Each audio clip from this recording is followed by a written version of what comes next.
Dien jy 'n goeie God? 'n liefdevolle een. Amen. Is jy bly om in die huis van die Here vanoggend te wees? Nou ek sien daar's 'n paar van julle wat enkel sit, so julle het 'n bietjie 'n probleem. Maar sê vir die persoon langs jou of agter jou, ek is bly jy saam met my in die huis van die Here. Sê 'n bietjie vir daai persoon, ek is bly jy saam met my in die huis van die Here. En ons gaan vanoggend, en dankie dat jy saam met my die naam van die Here groot gemaak het. Sê 'n bietjie vir die persoon dankie. Maar sê ook vir hom, moeder, ek het nie gehoorsaam nie. Amen. Amen. Halleluja. Nou volgende, verlede week was ons nie hier gewees nie en julle was hier, maar ons was nie hier nie. Ek was nie hier nie en Elise was nie hier nie, maar julle was hier gewees, ja. Yes. Maar die feit van die saak is, weet jy, dis lekker om by ander gemeentes te bedien. Dit is lekker. Maar as jy so bedien, dan mis jy maar jou eie gemeente. Amen. So, en ons mis julle. Elke keer as ons by 'n ander plek moet bedien, veral ek. En dit is nou nie dat die gemeente waar ek bedien is nou vreemd is vir my nie, want ek kom van daai gemeente af hiernatoe. Ek het van hulle af hiernatoe gekom. Maar jy word lief vir jou eie mense en jy word lief vir jou eie mense. En dan so jy, as jy terwyl jy so bedien, dan wonder jy net, wat doen daai spulletjie nou daar aan? So, maar ons is bly, ons is dankbaar vir die Here om terug te wees. Kom ons sluit net ons oë vir 'n oombliekie en dan gaan ons die seën van die Here ook afbid oor die woord.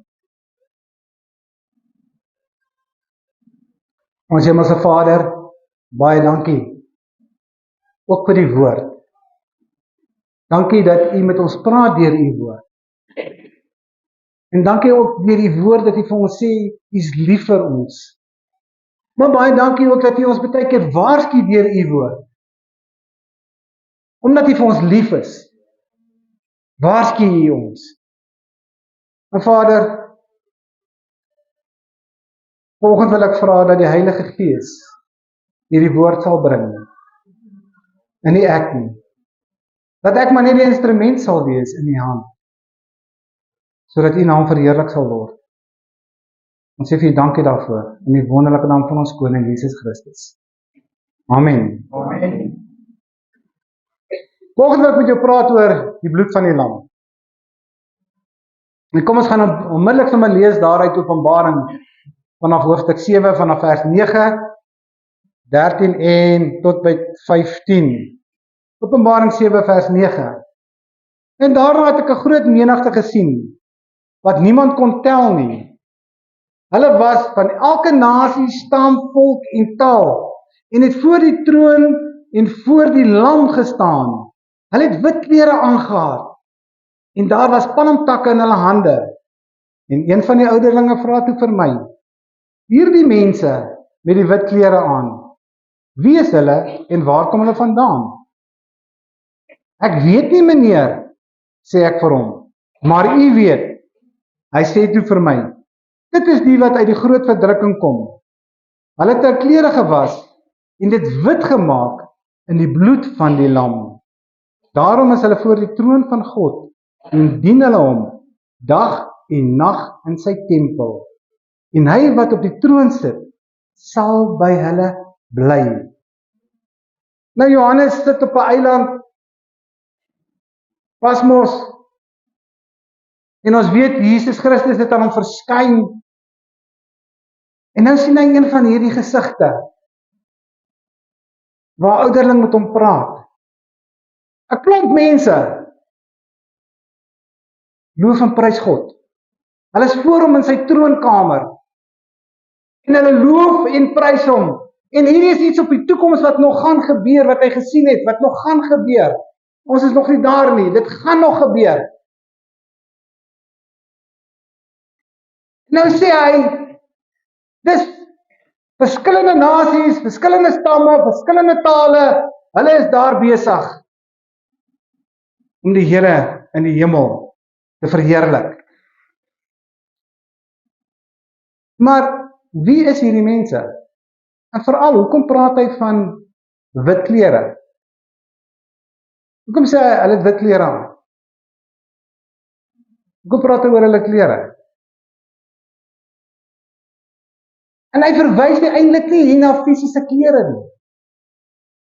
Hy verwys glad nie na fisiese klere nie. Hy verwys hierna eintlik na ons siel en ons gees. Dis waarna hy verwys. Jy sien, want dit is wat God van ons raak sien. Hy sien ons siel en ons gees sien God raak. Wie jy werklik waar is, jou innerlike. Nie daai ene wat jy voorgee jy is nie. Daai innerlike van jou. Daai siel, jou gees. Wie jy werklik waar is, dit is wat God raak sien. En dit is wat God na kyk. Ons fisiese klere, dit raak soms vuil. Ons fisiese klere. Veral as jy in die tuin gewerk het. En of jy het in die kar gewerk. Jou hande is vuil, jou klere is vuil. En dan moet iemand nou net nie bel en sê hulle kom kuier nie. Veral vir die vrouens. Die mans is nie baie geworried nie. My vrouens gaan sê, nee, wag. Laat ek eers gaan eers deur die bad spring en skoon klere aantrek en goeders. En dan kan julle oor 'n uur kom kuier. Maar net nie nou nie. Miskien vir God gaan dit nie oor ons klere wat ons aantrek nie. Ja, ons klere is belangrik. En dit is belangrik dat ons skoon sal wees. Maar vir God is my geestelike klere belangrik. Vir hom is dit belangrik. My geestelike klere is belangrik. My siel en my gees. Wie ek werklik is, my innerlike. Ons kry 'n baie interessante gedeelte in Openbaring 3, wat ons nou gaan lees, waar Here Jesus Christus eintlik aan die woord is, en hy praat met 'n gemeente. Maar kom ons lees Openbaring 3 vers 16 tot en met 18 as ek reg onthou. Maar nou, omdat julle lou is, en nie warm is nie, en ook nie koud is nie, gaan ek julle uit my mond uit spoeg. Julle sê, ons is ryk, skatryk, en ons het niks meer nodig nie. En julle weet nie dat julle ellendig, beklaanswaardig is nie, arm, blind en kaal. Daarom raai ek julle aan om by my goud te koop, wat deur die vuur gelouter is, sodat julle ryk kan word, en koop wit klere, sodat julle dit kan aantrek, en julle skande en julle naaktheid nie gesien word nie, en koop oogsalf om aan julle oë te smeer, sodat julle kan sien. Here Jesus Christus is besig om die gemeente van Laodicea te praat. Laodicea praat hy nie. En hierdie is kinders van hom. Dis mense wat elke Sondag in die kerk sit. Dis mense wat sê hulle is kinders van die Here. En hy's besig om met hierdie mense te praat. Want jy sien, hierdie gemeente het gevoel dat alles is reg. Dit gaan goed. Dit gaan baie, baie goed. Ons is voorspoedig. Maar jy sien, die Here kyk nie altyd vas en hoe mooi is die kerk nie. Ons kerk moet mooi wees, ons gebou moet mooi wees. Maar hy kyk nie daaraan vas nie. Hy kyk nie daaraan vas of hierdie goedjies wat mooi opgeslaan is hier, maar of dit goud of silwer is nie. Dis nie waarna hy vas kyk nie. Weet jy waar kyk hy dan vas? Jou en vir my. Dis waarna hy vas kyk. En hy kyk nie uiterlik nie, hy kyk innerlik. Hy kyk in jou siel en in jou gees in. Jou menswees. Hy kyk wat gaan daaraan. Jy weet, vir mense kan dit lyk of dit verskriklik goed gaan. Vir mense kan dit lyk of jy verskriklik geestelik is. Vir mense kan dit lyk of jy op die regte pad is. Vir mense kan dit lyk of jy hemel toe gaan. En nie is op die nou pad, jy som op 'n snelweg, reguit. Maar as God kyk, kyk hy met ander oë. Wanneer God kyk, kyk hy met ander oë. God weeg nie mense op soos ek en jy mense opweeg nie. Hy doen dit op 'n ander manier. En hy praat met hierdie gemeente, want hierdie gemeente het gedink, hulle is tevrede met hulle self. Dit gaan goed. Maar dan sê hy vir hulle, Jesus sê vir hulle, julle harte is lou.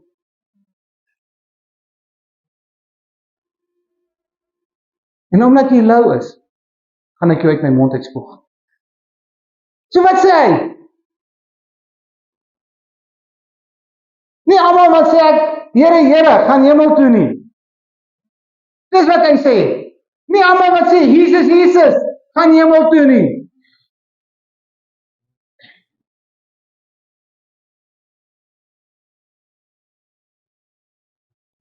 Dit is sien wanneer hy diep kyk. Wanneer hy diep kyk in my siel en in my gees in. Wat wil hy sien? Wat wil hy sien? Hy wil 'n vurigheid sien in my. 'n Vurigheid wat ek vir die Here het. Ander woorde, hy wil sien hoe lief ek hom het. Hy wil sien hoe ek in die brand is vir hom. Wat sien hy as hy na jou kyk? Weet vandag, in ons tyd waarin ons lewe, daar baie mense wat sê, ja, ek is 'n kind van die Here. Maar in die week, naweke, maak ons net so wat ons wil. Doen net wat ons wil. En as iets verkeerd gaan,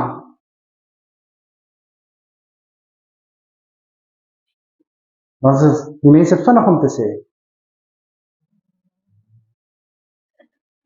hoekom het die Here dit nou oor my gebring? Wat het ek verkeerd gedoen? Dis God se skuld. Dis nooit die mensdom se skuld nie. Dis nooit jou eie skuld nie. Dis altyd God se skuld. Of iemand anders se skuld. Maar hier is die ding, wie vat die verantwoordelikheid dat ek met hemel toe gaan? My vrou of my kinders? Of ek self? Wie se verantwoordelikheid is dit? Dis myne. Dis myne. Wie se verantwoordelikheid is dit? Om hierdie Bybel te lees. My vrou of my kinders sinne? Of my vriende sinne? Dis myne.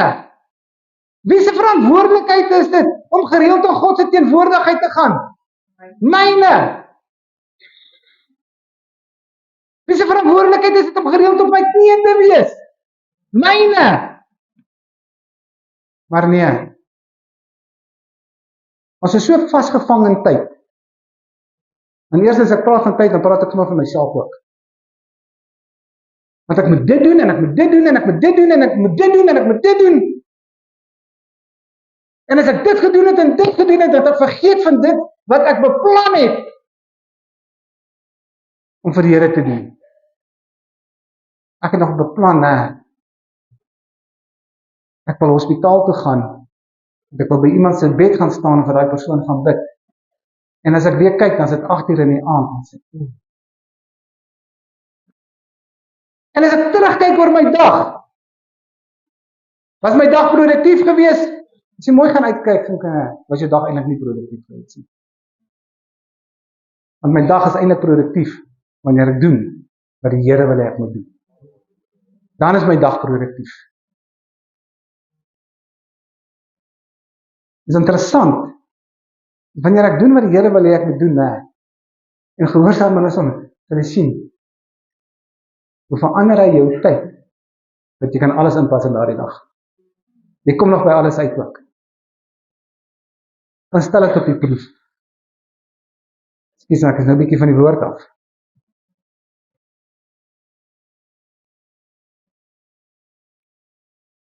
So het jy 'n bietjie in die spieël gaan staan.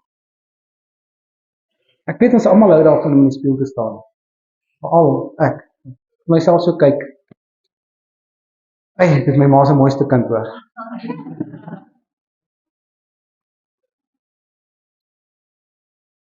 Maar nee, die enigste een. Die mooiste.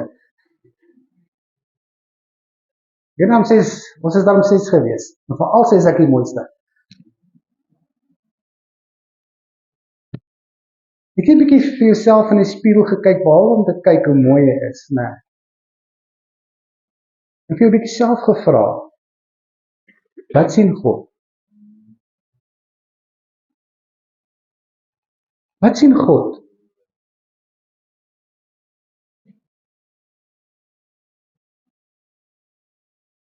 As jy weer môreoggend jou hare kam in daai spieël. Opskeer of make-up opsit. Wat 'n bietjie die vraag. Wat sien God? Wat sien hy? Sien hy 'n kind wat vurig is vir hom? Hoe lyk jou geestelike klere? Hoe lyk jou geestelike klere? Hoe lyk dit? Is dit vuil? Het dit dalk vuil kolle op? Jy sien, wanneer ek in die tuin gewerk het en my klere is vuil, seep, waspoeier, was dit skoon. Maar wat was jou skoon? Wat was my skoon? Wat reinig my geestelike klere? Wat reinig jou geestelike klere? Daar's net een ding wat jou geestelike klere kan reinig. Net een ding. En dit is die bloed van die lam. Net een ding. Die bloed van Jesus Christus. Niks anders nie. Nie jou goeie dade nie. Nie dit alles wat jy mooi doen nie. Nie jou eie geregtigheid wat jy vir jouself opgelê het nie. Niks nie. Net die bloed van die lam. My verhouding met Jesus. Dis al wat my kan reinig. Ja, ons doen baie keer ook verkeerde goeders in ons lewens. Ons sê baie keer verkeerde goeders in ons lewens. Dis net die bloed van Jesus Christus wat my sonde kan wegwas. Dis net die bloed van Jesus Christus wat my skoon kan was, sodat ek rein en heilig voor my hemelse Vader kan staan. Amen. Wat is die gevolge daarvan? As ek gereinig is deur die bloed van die lam. Openbaring 7 vers 17.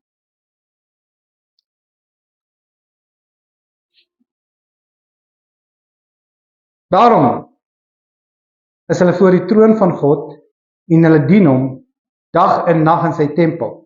Nou dit is die mense wat nou in die troonkamer van die Here is, wat nog gaan kom, né? Maar sien, ek en jy moet net so in sy troonkamer wees.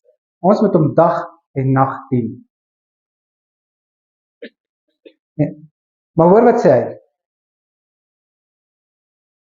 En hy wat op die troon sit, sal by hulle bly.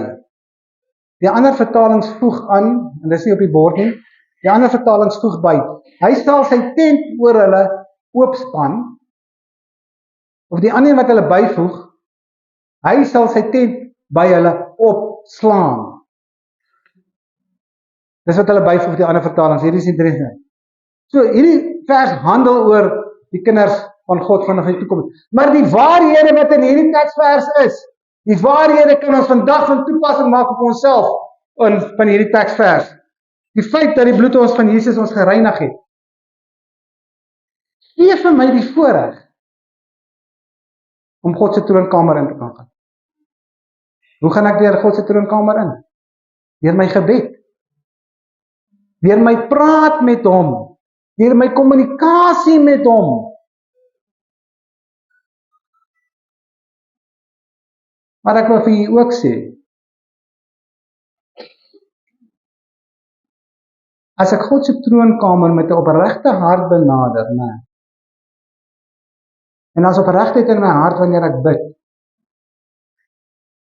gaan ek weet, ek is nou in sy troonkamer. Jy sal dit net ervaar. Jy sal weet, ek het God se troonkamer nou betree. Ek is nou in God se teenwoordigheid. Jy sal dit weet. Maar dit vat tyd. Dit vat tyd. Lyker is dit vinnig, lyker vat dit tyd. Wanneer ek voor God se troonkamer staan, en wanneer ek met hom praat, en wanneer ek bietjie stil bly, sodat hy deur sy gees met my kan terugpraat, sodat ek hom kan hoor. Hy sal sy tent oor hulle span, of by hulle opslaan. Prys die Here hiervoor. Wat sê hy eintlik? Hierdie tent is 'n simboliese teken. Hierdie tent is 'n tent wat sê, span hom oor my, en hy gaan my beskerm. Hy gaan my voorsien. Hy gaan by my wees. Hy gaan met my wees. Hy gaan my lei. Want sy genade is groot. Dis beeldspraak wat hulle hier gebruik. Maar God se tent, wat hy opslaan, oor hulle of by hulle, ervaar ons vandag. In daai tent, wat ons vandag ervaar, die Heilige Gees wat by ons is. Wat sê, ek sal jou nooit alleen los nie. Ek sal altyd met jou wees. Ek sal altyd by jou wees.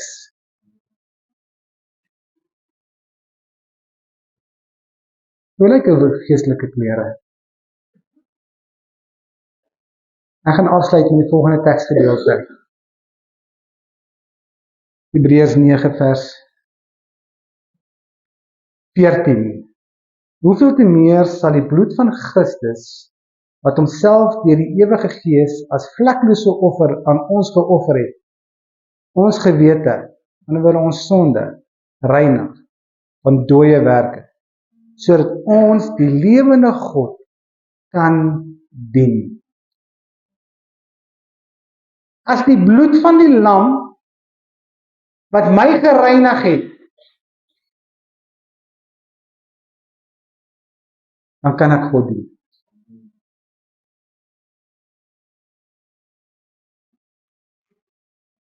Maar hier is die ander probleem om God te dien.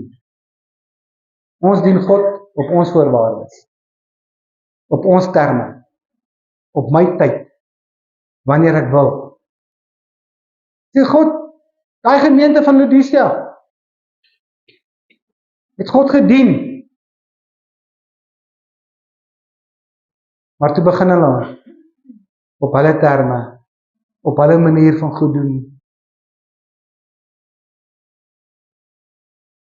Broers en susters, hoor mooi.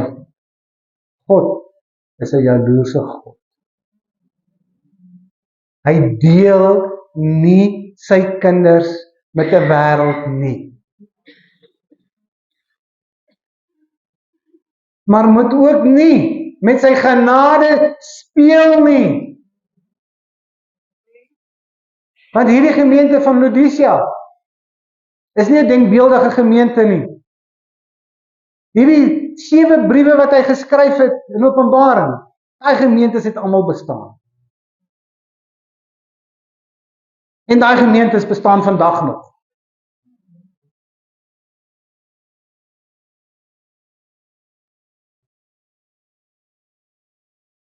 Moet nie met God se genade speel. Want hy sal jou uit sy mond uitspoeg. Nadat hy hoeveel keer gewaarsku het, hoeveel keer by ons kom stil staan het, hoeveel keer kom sê het, dien my. Maar nie op my terme nie, op sy terme. Nie wanneer ek tyd het nie. Nie wanneer ek lus is nie.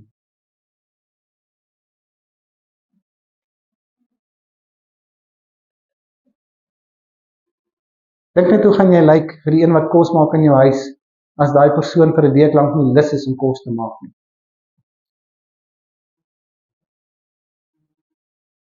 Hoe ongelukkig gaan jy wees? Dink net hoe ongelukkig is God, wanneer jy nie lus is om hom te dien.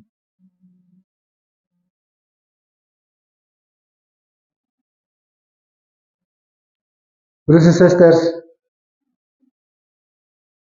elke generasie sê hulle lewe in die eindtyd. En daar is al boeke geskryf oor generasies, wat sê hulle lewe in die eindtyd. En wat die koms van die Here Jesus Christus verwag. Maar ek sê volgende vir jou. Die woord sê ook, kyk na die tekens van dit wat gebeur, né? Gaan kyk bietjie na die tekens. Moenie net na die weer gaan kyk en aardbewings gaan kyk nie. Gaan kyk bietjie wyer na die tekens.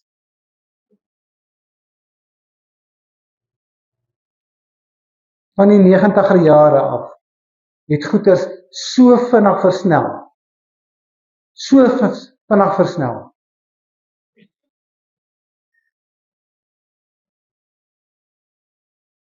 AI gaan nog die mensdom beheer. Maar wat ek vir jou sê, AI gaan die mensdom beheer. En dan is dit die anti-kris wat jou beheer. Ons is besig om vinnig te versnel. Dinge is besig om vinnig te gebeur. Ons moet enige tyd reg wees vir Jesus se koms. Maar hoor mooi wat ek vir jou sê is, jy moet reg wees. Want die woord sê, die tyd, die dag en die uur weet ons nie. Volgens vra ek vir jou, hoe lyk jou geestelike klere? As Jesus nou moet kom,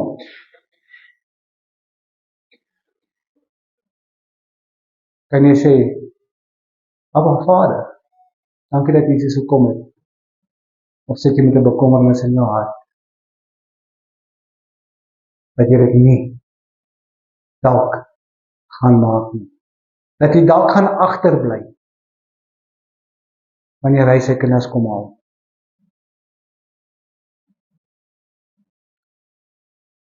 So ek vra vanoggend vir jou, hoe lyk jou geestelike klere? Kom ons sluit ons oë. Here Jesus,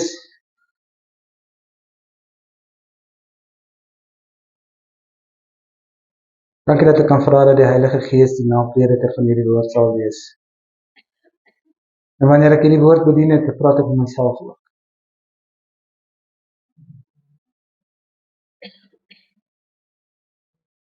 Broer en suster,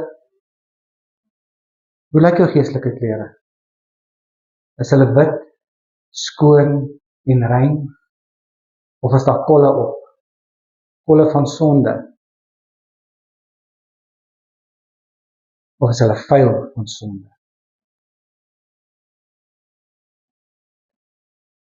Moet jy vanoggend bely? Moet jy vanoggend vir iemand vra, moet jy vanoggend iemand vergewe?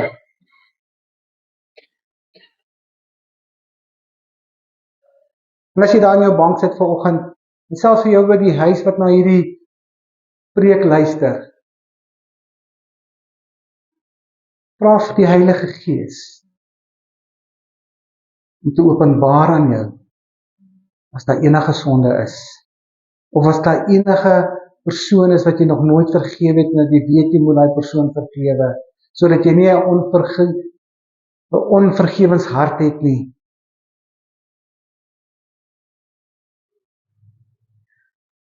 Want die woord sê, ons moet vergewe.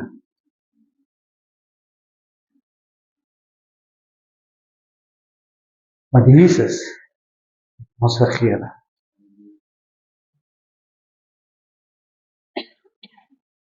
Na in jou bank, praat ek met die Here, vra hierdie vraag. Here, hoe lyk my geestelike klere?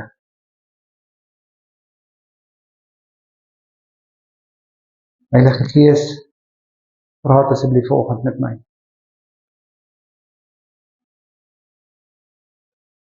Is daar sonde in my lewe? Of is daar net? Sodat ek kan vra. Vergewe my. En nou as daar is in die Heilige Gees openbaar het aan jou, nie daar waar jy sit. Bely dit. Bely jou sondes. Maar met 'n opregte hart. Want God kyk na ons harte. En as jy iemand moet vergewe vanoggend, doen dit met 'n opregte hart. Want God kyk na ons harte. Vra vir vergifnis vanoggend.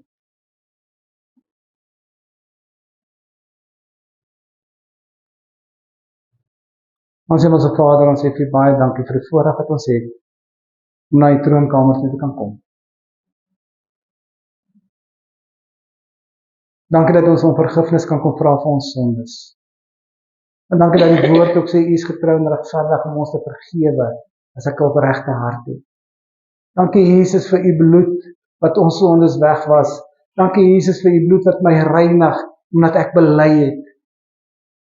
En omdat ek gereinig is, het ek die reg om die troonkamer van my Vader te benader en te betree met my gebede. Ek sê vir U dankie daarvoor. Ek eer U daarvoor. Ek loof U daarvoor.